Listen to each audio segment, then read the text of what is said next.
So here's a quick example of how movies predict the future. There are many movies, and you can see things in these movies that have yet to have happened, but on hindsight, they have happened, and many movies point to specific years and time frames, time periods. So this is Eliminators from 1986, starring Denise Crosby, who was Tasha Yar in Star Trek The Next Generation, the TV series. So one of the main things that this movie shows are several of the games of the Japanese video game company Capcom. They show games that were made in the future from the point that this movie was released. The first game you can see, and a lot of this stuff is anecdotal. You have to read between the lines on some of this stuff. Some of it's very hard to figure out. So anyways, after you see a few of these anecdotal hints, it's easy to put together like what they're talking about. Alright, so the first game we see here is this is the villain in the movie, and his costume is very reminiscent of Iron Man, Marvel's Iron Man comic book in a movie. Alright, this was part of a Capcom game, and it was Marvel vs. Capcom fighting arcade game. This game wasn't released until the year 1998. So the next picture, this character here, this is Mandroid. He's in kind of a disguise. His disguise, this is like one of the less obvious examples, okay? And you have to know about other things, related things, similar sounding things to figure all this stuff out. All right. So this guy, he looks like Vampire Hunter D. This is it's a novel and an anime. Capcom has a game. It's Vampire Hunter, Darkstalkers. This is an arcade fighting game also from the 1990s.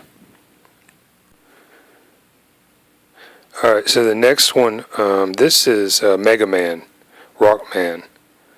And this is a Capcom action game released for Nintendo Entertainment System in the 1980s. And there's like a couple references to this. There's like a gigantic, some kind of satellite dish.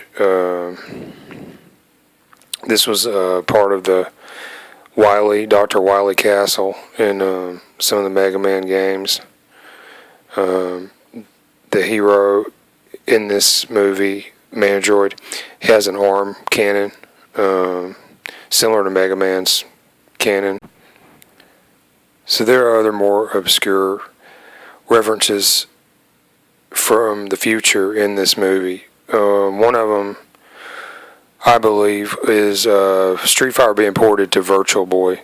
There's a hologram on the side of Mandroid's head, and it's red. And I believe this is a reference to Street Fighter 2 being ported to Virtual Boy, Nintendo Virtual Boy, around about the year 2013 or so. Emulation fans, there's references to the early Capcom CPS emulation programs for personal computers that were released in the mid-1990s. The main one is Callus. You keep a sharp eye and watch this movie, you'll see the references to Callus.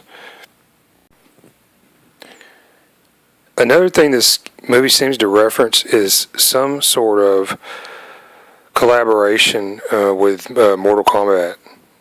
And as of this recording, 2020, there's no Capcom versus Mortal Kombat game officially. But there is a program called Mugen. And in this program, there are different characters and fighters that are combined unofficially from many different video games and other things, artwork, movies, and all kinds of weird stuff. The word Mugen is Japanese for infinite. One of the themes and subjects of this movie, Eliminators, is time and time travel. So there you go. There's a reference to Mugen. And for the Capcom fans out there, some of the actors in this movie will resemble other things related to the Capcom games. You just gotta keep a sharp eye.